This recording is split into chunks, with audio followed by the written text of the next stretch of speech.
रात्रीचे 12 वाजले होते. सासरेबुवांनी हळूच माझ्या खोलीचा दरवाजा उघडला आणि आत आले. मी डोळे मिटून झोपल्याचे नाटक केले, पण माझ्या हृदयाचे ठोके खूप जलद होते. ते का आले असावेत याचा मला अंदाज होता, पण मी स्वतःला थांबवले आणि शांत राहिले. त्या रात्री जे काही झाले तो माझ्या आयुष्यातील एक नवा टप्पा होता. माझे नाव सानिया आहे, वय 24 वर्षे आणि मी माझ्या सासऱ्यांसोबत लखनौच्या एका जुन्या मोहल्ल्यात राहते.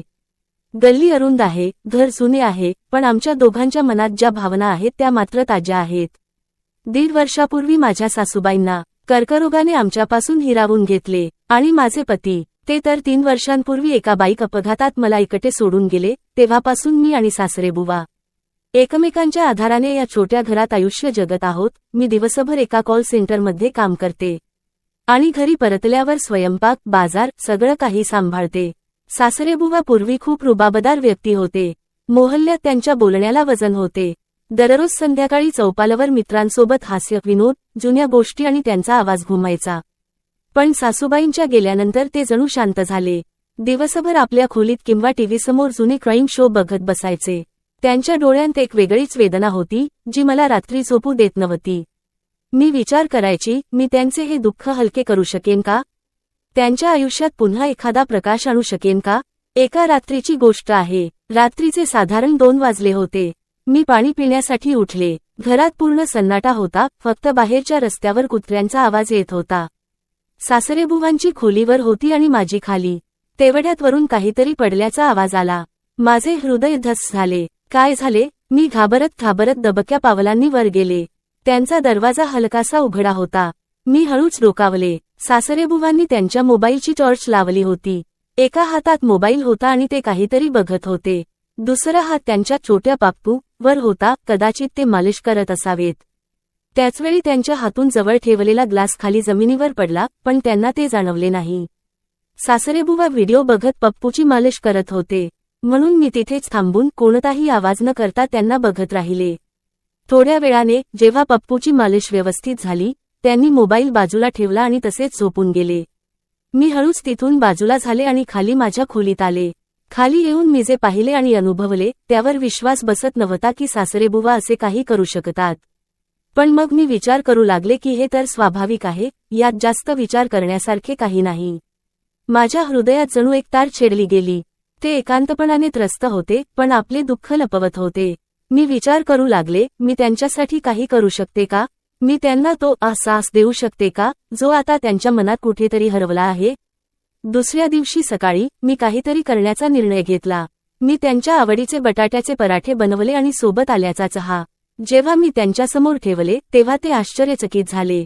सानिया, इतक्या सकाळी हे सगळं? मी हसून म्हणाले, सासरेबुवा, तुमची ती जुनी हसण्याची सवय परत आणण्यासाठी हा छोटासा पराठा काहीच नाहीये. ते हलकेसे हसले आणि माझ्या मनाला जणू सुकून मिळाला. त्या दिवसानंतर मी त्यांच्यासोबत वेळ घालवायला सुरुवात केली. कधी त्यांच्या जुन्या मित्रांना घरी बोलावले, तर कधी संध्याकाळी त्यांच्यासोबत गल्लीत फिरायला गेले. एकदा जेव्हा मी रात्री जेवण बनवत होते तेव्हा त्यांनी अचानक म्हटले, सानिया, तू माझ्यासाठी मुलीसारखी आहेस आणि तुझे हृदय काय म्हणते? तू पण एकटी आहेस ना? मी थांबले. त्यांचे बोलणे माझ्या हृदयाला स्पर्शून गेले. मी हळूच म्हणाले, सासरेबुवा, एकटेपणा तर आपल्या दोघांचा आहे. कदाचित आपण एकमेकांसाठी ती कमतरता पूर्ण करू शकतो. एका संध्याकाळी मी कॉल सेंटरमधून परतले तेव्हा सासरेबुवा अंगणात खुर्ची टाकून बसले होते. मी त्यांच्याजवळ गेले आणि म्हणाले, सासरेबुवा, तुम्हाला आठवतंय? तुम्ही म्हणायचे की आयुष्य एक नदी आहे जी वाहत राहते. त्यांनी माझ्याकडे बघितले आणि म्हणाले, हो, पण आता माझी नदी सुखल्यासारखी झाली आहे. मी त्यांचा हात पकडला आणि म्हणाले, चला, आपण या नदीत पुन्हा पाणी भरूया. आपण दोघे एकमेकांसाठी तो पाऊस बनू शकतो. त्या रात्री जेव्हा घरातल्या बत्त्या लाईट्स बंद झाल्या तेव्हा मी पाहिले की सासरेबुवा माझ्या खोलीजवळ उभे होते. त्यांच्या डोळ्यांत एक हिचकी, संकोच होती, पण एक अनकही न बोललेली गोष्टही होती. मी विचारले, सासरेबुवा, सगळं ठीक आहे? ते शांत राहिले. मग हळूच म्हणाले, सानिया, आज तू जे बोललीस ते माझ्या मनात घर करून गेले आहे. मी तुझ्यात माझी मुलगी बघतो, पण कदाचित काहीतरी वेगळे सुद्धा. माझ्या हृदयाचे ठोके जलद झाले. मी हळूच म्हणाले, सासरेबुवा, आपण दोघांनी खूप काही गमावले आहे, पण कदाचित आपण एकमेकांत तो सुकून शोधू शकतो जो आपल्याला हवा आहे. लोक काय म्हणतील हे विचार करून तर आयुष्य थांबत नाही. त्यांनी माझा हात धरला. त्यांच्या हातातील उष्णता माझ्या हृदयापर्यंत पोहोचली. ते म्हणाले, सानिया, हा मार्ग सोपा नाहीये. मी हसून म्हणाले, सासरेबुवा जे सोपे असते त्यात मजा ती काय, फक्त तुम्ही माझ्यासोबत रहा, मग बघा आयुष्य कसं पुन्हा हसायला लागतं. त्या रात्री आम्ही प्रेम केले. एकमेकांसोबत बसून जुन्या गोष्टी केल्या. सासूबाईंचे किस्से, माझ्या नवऱ्याचे चाळे आणि ते जुने दिवस जेव्हा घरात हसू घुमायचे. पण त्या रात्री काहीतरी बदलले. सासरेबुवांच्या डोळ्यांतील ती पोकळी खाली पण कमी झाली आणि माझे मन तेही जणू हलके झाले. दुसऱ्या दिवशी जेव्हा मी ऑफिसमधून परतले तेव्हा सासरेबुवांनी माझ्यासाठी माझ्या आवडीची कचोरी बनवली होती.